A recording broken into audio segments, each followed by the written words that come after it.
Hello दोस्तों, study with Inu में मैं एनू आपका स्वागत करती हूँ।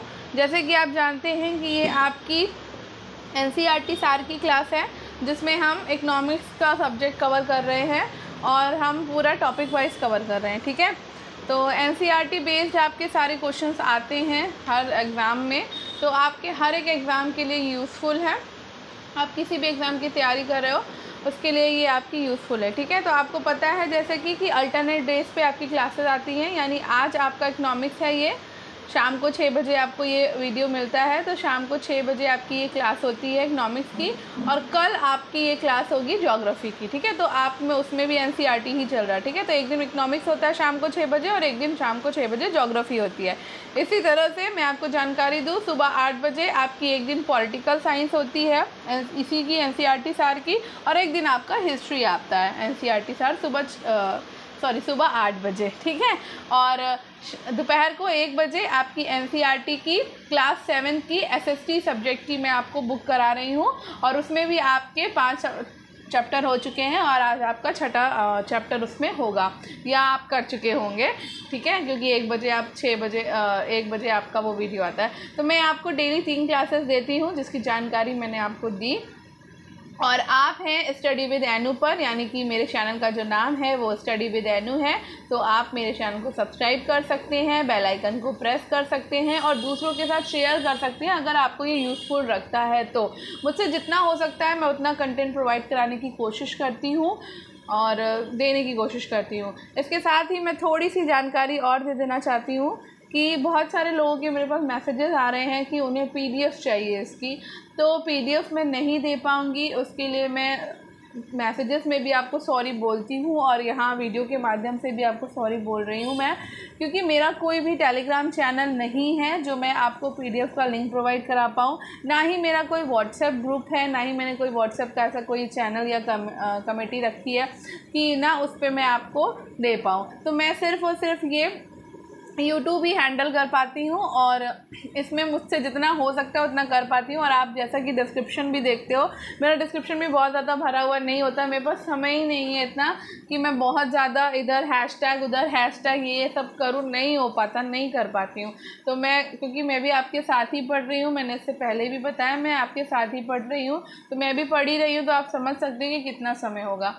तो मैं जो पढ़ती हूँ वो आपको देने की कोशिश करती हूँ, और बाकी समय घर है, चीज़ें हैं, तो नहीं हो पाती है मैनेज। तो इतना ही अभी कर पा रही हूँ, बाकी भविष्य में अगर ईश्वर चाहेगा और मेरे में क्षमता बढ़ी तो फिर मैं जो है और चीज़ें करने की कोशिश करूँगी। तो अभी पीडीएफ तो नहीं दे पाऊँगी, उसके लिए मैं बिल्कुल हाथ जोड़ के क्षमा चाहती हूँ, नहीं हो पाएगा मुझसे। और अगर कभी टेलीग्राम चैनल बनाया तो मैं आपको लिंक ज़रूर दूँगी, और जल्दी क्या मतलब, अगर बहुत ज़्यादा आप लोगों की बहुत ज़्यादा आपने फोर्स किया, बहुत सारे लोग ऐसे आए, तो फिर मुझे करना पड़ेगा, तो मैं कोशिश करूँगी कि मैं दूँ। बाकी अगर मेरा परिवार बढ़ता है, यानी कि आपका मेरा यूट्यूब फैमिली बढ़ जाती है, तो फिर मैं ज़रूर डेफिनेटली करूँगी। तो उसके लिए आपको सहयोग करना पड़ेगा कि आप मेरी चैनल को ज़्यादा से ज़्यादा लोगों तक शेयर करें, ज़्यादा से ज़्यादा सब्सक्राइब करवा दें, ताकि फैमिली बढ़ जाए, तो फिर मैं अपनी चीज़ें भी बढ़ा लूँगी। तो चलिए पढ़ते हैं, लालच बुरी बला है जितना है उतने में खुश रहना चाहिए, लेकिन फिर भी हर कोई आगे बढ़ना चाहता है। तो मैं भी सोचती हूँ कि अगर मैं मेहनत कर रही हूँ तो मेरी भी यूट्यूब फैमिली बड़ी हो जाए। बाकी तो आप लोग के हाथ में है, ऊपर वाले के हाथ में है, और मेरी खुद की मेहनत के हाथ में है। तो चलिए आगे बढ़ते हैं, ये सब बातें छोड़ते हैं और पढ़ाई करते हैं अपनी। तो आज हमने सेवा पे छोड़ा था कल, ठीक है, तो आज हम यहीं से पढ़ेंगे अपना। ठीक है, सेवा क्षेत्र का दूसरा नाम क्या है? सॉरी, अभी तक खुल नहीं हुई है। सेवा क्षेत्र का दूसरा नाम है तृतीयक। ठीक है, रोजगार के तृतीय क्षेत्र का उदाहरण है शिक्षण। भारतीय अर्थव्यवस्था में सेवा के रूप में जाना जाता है तृतीयक क्षेत्र को। सेवा क्षेत्र की तृतीयक गतिविधियों का एक हिस्सा है कार्गो सेवा। प्रौद्योगिकी क्षेत्र भारत में महिला रोजगार का सबसे बड़ा नियोक्ता क्षेत्र है, दूसरा। ठीक है, भारतीय अर्थव्यवस्था तृतीयक क्षेत्र के अधीन है क्या? स्वास्थ्य, आईटी और आईटी प्रौद्योगिकी पर आधारित सेवाएं। वैश्विक सोर्सिंग में एक उच्चतम स्थान रखता है कौन? भारत। भारत के घरेलू उत्पाद में सर्वाधिक अंशदान रहता है किसका? सेवाएं का। 1991 में प्रत्यक्ष विदेशी पूंजी निवेश का सबसे बड़ा हिस्सा गया है सेवा क्षेत्र में। ठीक है, भारत में सकल राष्ट्रीय उत्पाद का सबसे बड़ा भाग प्राप्त होता है कहाँ से? तो वो प्राप्त होता है आपका सेवा क्षेत्र से। जैसे जैसे अर्थव्यवस्था का विकास होता है, जीडीपी में तृतीय क्षेत्र का अंश बढ़ता है। अदृश्य निर्यात का अर्थ होता है सेवाओं का निर्यात। छठे वेतन आयोग की अध्यक्षता किसने की थी? तो बीएन कृष्णा ने छठे वेतन आयोग की अध्यक्षता की थी। ठीक है। परिवहन, संचार और होटल सम्मिलित थे सेवा क्षेत्र में। तृतीय क्रियाकलाप है ट्रेडिंग। अब बात करते हैं खनिज संसाधन की। ठीक है। तो इंडियन ऑयल एक उपक्रम है जो संलग्न है तेल विपणन में। भारत की सरकारी क्षेत्र में सबसे बड़ी व्यापारिक संस्था है खनिज एवं धातु व्यापार निगम। ठीक है। अब आगे बढ़ते हैं। तेल शोधक कारखाना और राज्य देखेंगे। तो तातीपाका तेल शोधक कारखाना है आपका कहाँ पर? तो ये है आपका आंध्र प्रदेश में। कोयली तेल शोधक कारखाना है गुजरात में। नागपट्टिनम तेल शोधक कारखाना है आपका तमिलनाडु में। ठीक है। और नुमालीगढ़ तेल शोधक कारखाना है आपका असम में। अब हम पहुंच गए ऊर्जा संसाधन पर। तो भारत में अधिकतम निर्यात होता है पेट्रोलियम उत्पाद का। किसका निर्यात होता है सबसे ज़्यादा? तो पेट्रोलियम उत्पाद का सबसे ज़्यादा निर्यात होता है। भारत में धारणी विकास के दृष्टिकोण से विद्युत उत्पाद का सबसे अच्छा स्रोत है क्या? जल विद्युत। एक आर्थिक अवस्थापना नहीं है कोयले की खानें। विद्यमान राष्ट्रीय नीति का उद्देश्य नहीं है प्रति इकाई विद्युत की कीमत को कम करना। ठीक है। अब हम टॉपिक करने वाले हैं परिवहन एवं संचार। तो भारतीय राजमार्ग प्राधिकरण के वित्त का प्रमुख स्रोत क्या है? उपकर है। यदि संपूर्ण जहाज किराए पर लिया जाता है तो जहाजी कंपनी जारी करती है चार्टर पार्टी। क्या जारी करती है? Charter party. एशिया का प्रथम निर्यात प्रसंस्करण क्षेत्र 1965 में स्थापित हुआ था। कहाँ पर? तो ये कांडला में स्थापित हुआ था। ठीक है। अब हम पहुंच चुके हैं सामाजिक आयाम में। तो सामाजिक आयाम के अंतर्गत हम गरीबी एवं बेरोजगारी वाले टॉपिक को कवर करेंगे। गरीबी को मापने के लिए उपयोग की जाने वाली सामान्य विधि जो आय के उपभोग के स्तर पर आधारित होती है क्या कहलाती है? गरीबी रेखा कहलाती है।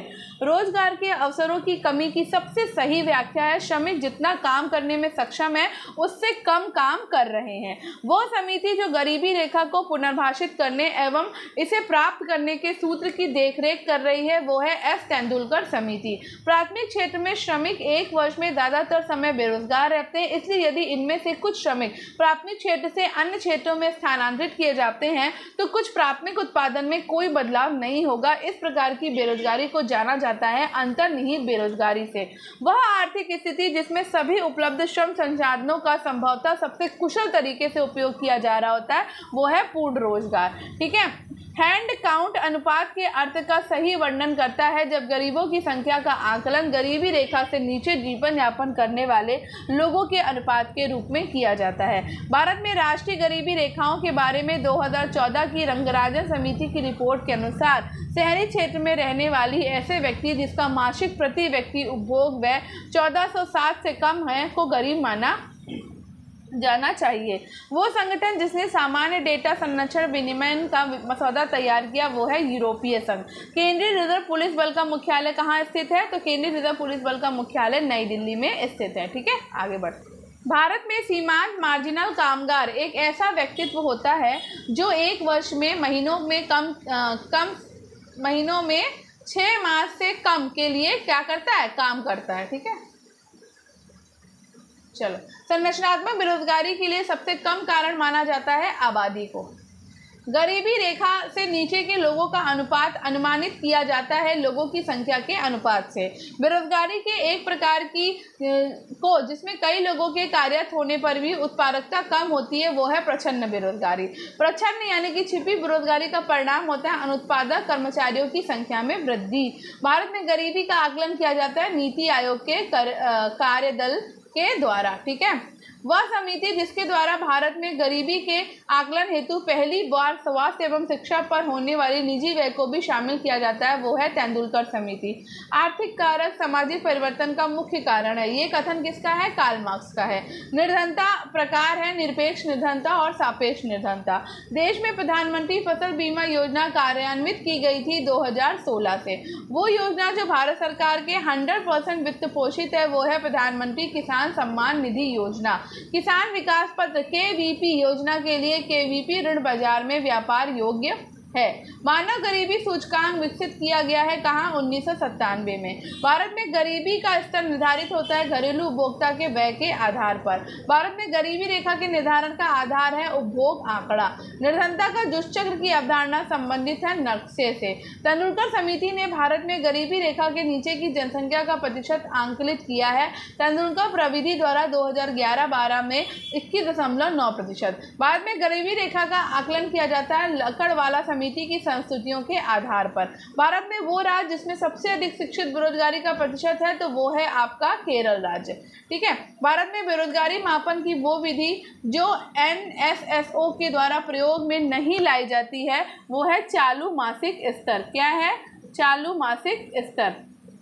ठीक है। भारत में प्रचंड बेरोजगारी पाई जाती है कृषि क्षेत्र में। गरीबी रेखा के नीचे जनसंख्या का न्यूनतम प्रतिशत अंकित है जम्मू कश्मीर यानी कि वर्तमान में गोवा में है और उस समय जम्मू कश्मीर में था। ठीक है। अत्यधिक कुपोषण के कारण भारत का इथोपिया कहा जाता है मध्य प्रदेश को। असमानता घटाने का उपाय नहीं है अर्थव्यवस्था का उदारीकरण। राष्ट्रीय नवीनीकरण फंड के गठन का उद्देश्य था सामाजिक सुरक्षा। अदृश्य बेरोजगारी समानता पाई जाती है प्राथमिक क्षेत्र में। मानक जनगणना परिभाषा के अनुसार भारत में मुख्य कामगार के रूप में वर्गीकृत किया जाता है वो व्यक्ति जो कम से कम 183 दिन काम करता है। ठीक है। आगे बढ़ते हैं। इस प्रकार की बेरोजगारी में व्यक्ति अपनी क्षमता में से कम योगदान देता है वो है प्रच्छन्न बेरोजगारी। 1983 में राष्ट्रीय नियोजन समिति के द्वारा न्यूनतम आजीविका स्तर के आधार पर सुझाई गई गरीबी रेखा की सीमा थी 15 से 20 रुपए प्रति व्यक्ति प्रति माह। जब श्रमिक एक नौकरी से दूसरी की ओर जाते हैं तो इसे जाना जाता है प्रतिरोधात्मक बेरोजगारी। ठीक है। शहरी क्षेत्रों में इनमें से प्रायः कौन सी बेरोजगारी पाई जाती है? तो शिक्षित बेरोजगारी पाई जाती है। संकेतक भारत में व्यवसायिक संरचना और बेरोजगारी करता है श्रम शक्ति भागीदारी। भारत में बेरोजगारी दर की गणना करने की विधि को सही ढंग से परिभाषित करता है श्रम बल में व्यक्तियों के बीच बेरोजगार व्यक्तियों का प्रतिशत। 2011-12 के लिए राष्ट्रीय गरीबी रेखा का प्राकलन भारत के ग्रामीण क्षेत्रों के लिए प्रति व्यक्ति प्रति माह 816 रुपये पर किया गया था। नीति आयोग के द्वारा तैयार किए गए और नवंबर 2021 में जारी किए गए पहले बहुआयामी गरीबी MPI के अनुसार सबसे गरीब राज्य के रूप में उभरा है तो वो है बिहार। भारत में गरीबी रेखा का अनुमान निम्न के द्वारा दिए गए सर्वेक्षण के पर आधारित है तो वो है राष्ट्रीय सांख्यिकी कार्यालय NSO। ठीक है। कौन है? राष्ट्रीय सांख्यिकी कार्यालय NSO। निम्न संस्थान में रोजगार और बेरोजगारी पर सर्वेक्षण करता है राष्ट्रीय प्रतिदर सर्वेक्षण संगठन। भारत में कर्मचारियों हेतु महंगाई भत्ता तय करने का आधार है उपभोक्ता मूल्य सूचकांक। छोटे किसान और मौसमी मजदूर जैसे लोग जो नियमित रूप से गरीबी दायरे के अंदर और बाहर होते रहते हैं उन्हें बिलोडन गरीब के रूप में वर्गीकृत किया जाता है। आगे बढ़ते हैं। स्वतंत्रता से पूर्व भारत में दादा भाई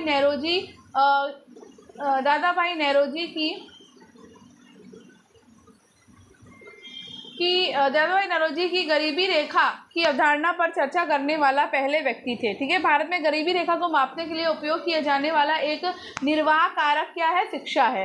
भारत में गरीबी रेखा के आकलन के लिए समिति की सिफारिशों का पालन किया जा रहा है तो वो समिति थी लकड़वाला समिति। कौन सी समिति है? लकड़वाला समिति। अर्थशास्त्री उस व्यक्ति को बेरोजगार के रूप में परिभाषित करते हैं जिसे आधा दिन में 1 घंटे का काम भी नहीं मिलता। भारत में छिपी बेरोजगारी मुख्य रूप से कृषि क्षेत्र में है। कौन से क्षेत्र में है? कृषि क्षेत्र में है। ठीक है। आगे बढ़ते हैं। लॉरेंज वक्र दर्शाता है आय वितरण को। भारत की इतनी प्रतिशत आबादी कृषि कार्यों में संलग्न है तो 55% आबादी जो है वो कृषि कार्यों में संलग्न है। NSO के द्वारा एकत्रित गरीबी संबंधी डेटा को प्रसारित करता है नीति आयोग। आगे बढ़ते हैं। अब पहुंच गए हैं कृषि संबंधी योजनाओं पे। तो 2022 तक किसान की आय दुगनी करने के लिए समिति का गठन किया गया तो वो कौन सी समिति थी? तो अशोक दलवई समिति थी।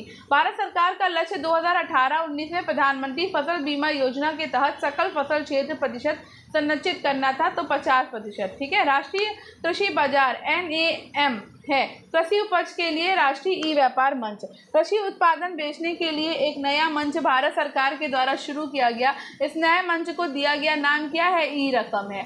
ठीक है।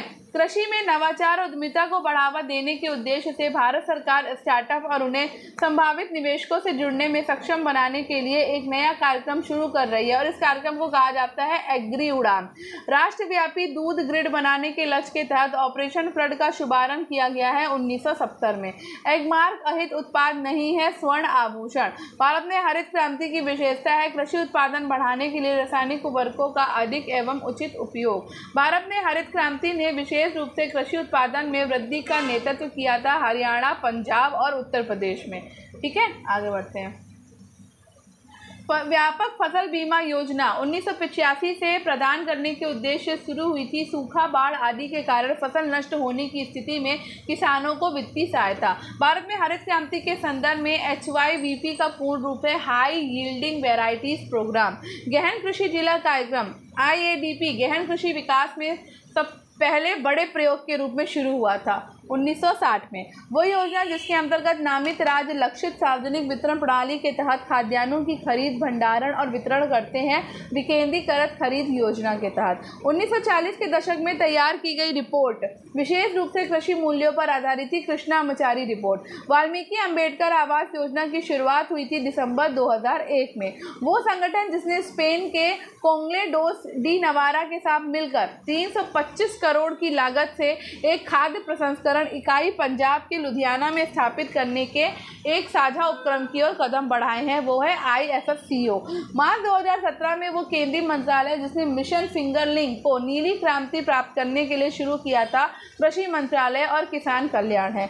विज्ञान तथा प्रौद्योगिकी मंत्रालय के द्वारा 2016 में प्रारंभ किया जाने वाला एक नया कार्यक्रम है जिसे किसानों को सशक्त बनाने के उद्देश्य से शुरू किया गया है, बायोटेक किसान। वो योजना जो राष्ट्रीय फसल बीमा योजना को दर्शाती है वो है PMFBY।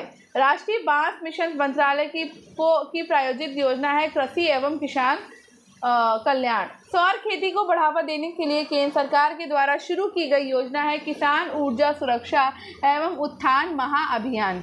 केसर के लिए राष्ट्रीय मिशन योजना के तहत एक उप योजना के रूप में लॉन्च किया गया है कृषि विकास योजना।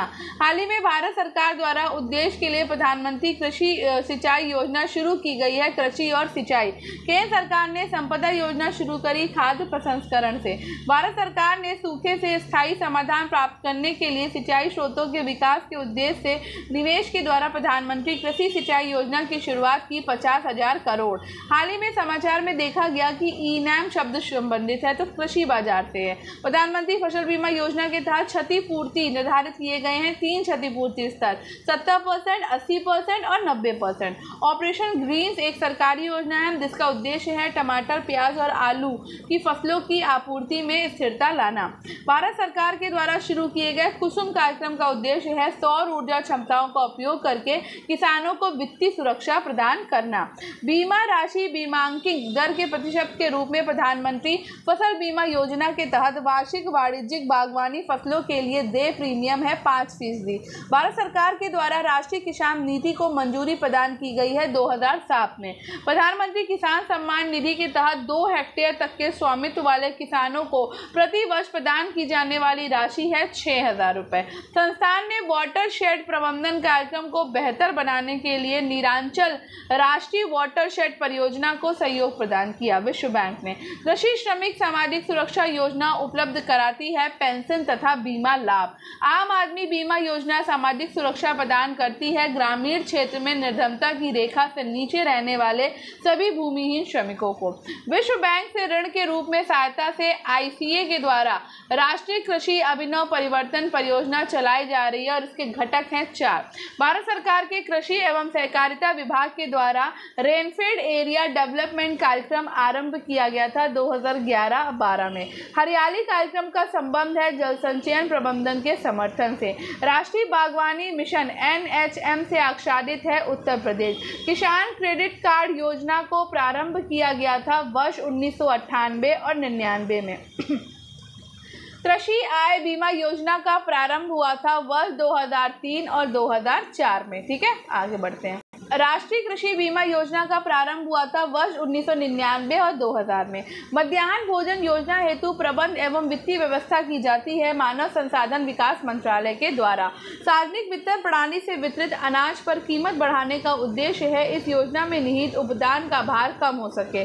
राष्ट्रीय खाद्य सुरक्षा मिशन से आच्छादित नहीं है मोटे अनाज अब शामिल हैं। ठीक है, वर्ष 1995 में मध्याह्न भोजन योजना चलाई गई थी प्राथमिक शिक्षा के सार्वभौमिकरण हेतु।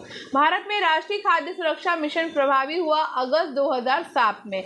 मिड डे मील योजना प्रारंभ हुई थी 1995 में। मध्याह्न भोजन योजना को प्रारंभ एवं व्यवस्थित नहीं करता है ठेकेदार। वित्तीय वर्ष के संघीय बजट में राष्ट्रीय कृषि बीमा योजना को खरीफ फसल पर भी लागू किया गया था 2005 और 6 में। इको मार्क योजना 1991 में उपभोक्ताओं को ऐसे उत्पादों को खरीदने के लिए प्रोत्साहित करने हेतु आरंभ की गई जिनका पर्यावरणीय प्रभाव कम हानिकारक हो। उपभोक्ता उत्पादों में से इस योजना के अंतर्गत अधिसूचित नहीं है औषधियां एवं प्रतिजैविकी। राष्ट्रीय खाद्य सुरक्षा मिशन में सम्मिलित नहीं है तिलहन। अब आ जाते हैं सतत विकास की योजनाओं में। प्रधानमंत्री नरेंद्र मोदी के द्वारा नमामि गंगे परियोजना शुरू की गई थी जुलाई 2014 में। 2019 में जल अमृत योजना की शुरुआत की है कर्नाटक सरकार ने। जल संसाधन, नदी विकास और गंगा कायाकल्प मंत्रालय के द्वारा गंगा को स्वच्छ करने के लिए सार्वजनिक संगठनों से एकत्र किए जाने वाले फंड का नाम है स्वच्छ गंगा फंड। कुसुम योजना बढ़ावा देती है सौर खेती को। देश के प्रमुख हिस्सों में भूजल संसाधनों की गंभीर समस्याओं को हल करने के लिए केंद्र सरकार के द्वारा तैयार की गई योजना है अटल भूजल योजना। स्वतंत्र विकास तंत्र कार्यक्रम का उपयोग को कम करने के लिए किया जाता है ग्रीन हाउस गैस उत्सर्जन। 2008 में भारत सरकार के द्वारा प्रकाशित जलवायु परिवर्तन हेतु राष्ट्रीय कार्य योजना के अंतर्गत शुरुआत की गई थी national mission for sustaining the Himalayan ecosystem की। दीनदयाल उपाध्याय ग्रामीण कौशल योजना शुरू की गई थी 2014 में। वन स्टॉप सेंटर योजना का शुभारंभ हुआ था 1 अप्रैल 2015 को। भारत में जैविक खेती के समर्थन हेतु सरकार के द्वारा शुरू की गई है परंपरागत कृषि विकास योजना। एक इलेक्ट्रॉनिक ट्रेडिंग पोर्टल है जो कृषि उत्पादों का एक एकीकृत राष्ट्रीय बाजार बनने के लिए मौजूदा APMC कृषि उत्पाद विपणन समिति मंडियों पर नेटवर्क नेटवर्क तैयार करता है और उस पोर्टल का नाम है इलेक्ट्रॉनिक ट्रेडिंग पोर्टल है। क्या नाम है? ई नाम है। ठीक है, एक इलेक्ट्रॉनिक ट्रेडिंग पोर्टल है, ई नाम। ठीक है, सूक्ष्म सिंचाई कोष को स्थापित किया गया है राष्ट्रीय कृषि और ग्रामीण विकास बैंक नाबार्ड के तहत। आगे चलते हैं। कृषि अवसंरचना कोष के लिए योजना के तहत योग्य उधारकर्ताओं के लिए क्रेडिट गारंटी कवरेज तक के ऋण के लिए उपलब्ध होगा 2 करोड़ रुपए तक। कृषि इंफ्रास्ट्रक्चर फंड के लिए योजना के तहत 2 करोड़ की सीमा तक के ऋणों के लिए अनुदान होगा 3% वार्षिक का ब्याज। भारत में हरित क्रांति के द्वारा चावल और गेहूं की खेती के लिए बीज प्रचलन में लाए गए थे HYV बीज के तहत। भारत में वाणिज्यिक बैंकों के द्वारा कृषि ऋण योजना के अंतर्गत स्वीकार नहीं किया जाता है भूमि बंधक को। अर्थव्यवस्था में टेक ऑफ स्टेज का अर्थ है विकास का चरण। स्वास्थ्य एवं स्वच्छता संबंधी योजनाएं। राष्ट्रीय स्वास्थ्य प्राधिकरण के द्वारा राज्य सरकारों की भागीदारी के साथ क्रियान्वित आयुष्मान भारत प्रधानमंत्री जन आरोग्य योजना ABPMJ के अंतर्गत अगस्त 2022 तक द्वितीयक और तृतीयक देखभाल हेतु अस्पताल में भर्ती होने के लिए प्रति परिवार को प्रति वर्ष स्वास्थ्य बीमा प्रदान किया जाता है। वो केंद्रीय मंत्रालय जिसने भारत की पहली डिजिटल ऑनलाइन ऑन्कोलॉजी ट्यूटोरियल श्रृंखला लॉन्च करी वो है स्वास्थ्य एवं परिवार कल्याण मंत्रालय। स्वच्छ भारत मिशन है भारत को स्वच्छ एवं स्वस्थ बनाने के लिए स्वच्छ भारत मिशन का जो है ना किया गया। अब बात करते हैं राष्ट्रीय ग्रामीण स्वच्छता कार्यक्रम। तो राष्ट्रीय ग्रामीण स्वच्छता कार्यक्रम शुरू किया गया था 1986 में। स्वच्छ भारत मिशन के लोगो तथा नारे की रूपरेखा तैयार किया है अनंत एवं भाग्यश्री ने। अपनी प्रमुख योजना स्वच्छ भारत मिशन के माध्यम से भारत सरकार का लक्ष्य है प्रदूषण मुक्त वातावरण का निर्माण करना। मानव पूंजी परिवर्तन के लिए संधारणी कार्रवाई sustainable action for transforming human capital 7 कार्यक्रम के माध्यम से 2 क्षेत्रों पर ध्यान केंद्रित किए जाने की योजना है शिक्षा एवं स्वास्थ्य। राष्ट्रीय ग्रामीण स्वास्थ्य मिशन शुरू किया गया था वर्ष 2005 में। प्रधानमंत्री स्वास्थ्य सुरक्षा योजना को शुरू किया गया था वर्ष 2003 में। स्वच्छ और खुले में शौच मुक्त भारत बनाने के लिए भारत सरकार के द्वारा शुरू की गई योजना का क्या नाम है? तो इस योजना का नाम है स्वच्छ भारत मिशन। स्वच्छ भारत मिशन कब शुरू किया गया? तो स्वच्छ भारत मिशन 2 अक्टूबर 2014 को शुरू किया गया था। सामुदायिक स्वास्थ्य केंद्रों को 10 लाख रुपए की वित्तीय सहायता प्रदान की जाती है ताकि उन्हें स्वच्छ स्वस्थ सर्वत्र के तहत सफाई, स्वच्छता एवं संक्रमण नियंत्रण के मानकों को पूरा करने में सक्षम बनाया जा सके। वो मंत्रालय जिसकी स्थापना वैकल्पिक चिकित्सा के क्षेत्र में विकास, शिक्षा और अनुसंधान के लक्ष्य के साथ की गई, वो है आयुष मंत्रालय। आयुष विभाग का पूर्व नाम था department of Indian system of medicine and homeopathy. Bharat सरकार की वो योजना जिसका लक्ष्य कैंसर और हृदय रोगों के इलाज पर मरीजों के द्वारा व्यय को कम करना है ताकि ज़रूरतमंदों के लिए स्वास्थ्य देखभाल को सस्ता बनाया जा सके। अमृत उपचार के लिए वहनीय चिकित्सा और विश्वसनीय प्रत्यारोपण। आगे बढ़ते हैं। मिशन इंद्रधनुष भारत सरकार की योजना से संबंधित है। तो मिशन इंद्रधनुष स्वास्थ्य योजना से संबंधित है। केंद्रीय मानव संसाधन विकास मंत्री प्रकाश जावड़ेकर ने स्वस्थ बच्चे स्वस्थ भारत कार्यक्रम की शुरुआत करी है कोच्चि से। कर्नाटक में पूरी आबादी के लिए चिकित्सा लाभ सुनिश्चित करने के लिए राज्य सरकार ने एक एकीकृत स्वास्थ्य योजना आरंभ करी जिसका नाम है आरोग्य भाग्य। केंद्र सरकार की आयुष्मान भारत योजना संबंधित है स्वास्थ्य से। राष्ट्रीय ग्रामीण स्वास्थ्य मिशन शुरू किया गया था 12 अप्रैल 2005 को। गंगा ग्राम परियोजना शुरू की गई है पेयजल एवं स्वच्छता मंत्रालय के द्वारा। 2005 में भारत सरकार के स्वास्थ्य एवं परिवार कल्याण मंत्रालय के द्वारा राष्ट्रीय ग्रामीण स्वास्थ्य मिशन के एक अंग के रूप में आशा का गठन किया गया था और आशा का पूर्ण रूप है एक्रेडिटेड सोशल हेल्थ एक्टिविटीज। नवीनतम मिड डे मील दिशा निर्देशों में प्राथमिक कक्षाओं के प्रत्येक बच्चे को प्रतिदिन कैलोरी के बराबर पोषण सामग्री देना निर्धारित किया गया है 450। 2014 में शुरू किए गए गंगा स्वच्छता कार्यक्रम का नाम है नमामि गंगे। भारत सरकार के द्वारा अप्रैल 2005 में शुरू की गई वो योजना जिसका उद्देश्य विशेष रूप से आबादी के निर्धन और वंचित वर्ग के लिए सुलभ, सस्ती, जवाबदेह, प्रभावी और विश्वसनीय प्राथमिक स्वास्थ्य देखभाल सेवाएं प्रदान करना है, वो है NRHM नरम। भारत सरकार के द्वारा BCG टीकाकरण और टीबी उपचार को शामिल करते हुए जिला टीबी सेंटर मॉडल के रूप में national TB programme NTP launch किया गया था 1962 में। वो राज्य जिसके मुख्यमंत्री ने किसानों के लिए 5 लाख रुपए वाली स्वास्थ्य सह जीवन बीमा योजना की घोषणा करी है, वो है तेलंगाना। राष्ट्रीय आयुष मिशन संबंधित है स्वास्थ्य से। राष्ट्रीय ग्रामीण स्वास्थ्य मिशन शिशु मृत्यु दर के संबंध में लक्षित है 2014 तक 30/1000 जीवित जन्म। राष्ट्रीय ग्रामीण स्वास्थ्य मिशन को प्रारंभ करने का वर्ष था 2005। राष्ट्रीय ग्रामीण स्वास्थ्य मिशन शुरू किया गया 10वीं पंचवर्षीय योजना में। केंद्र सरकार एवं स्थानीय समुदाय के स्वामित्व में है स्वजल धारा योजना। निर्मल ग्राम पुरस्कार योजना का उद्देश्य है शौच स्वच्छता।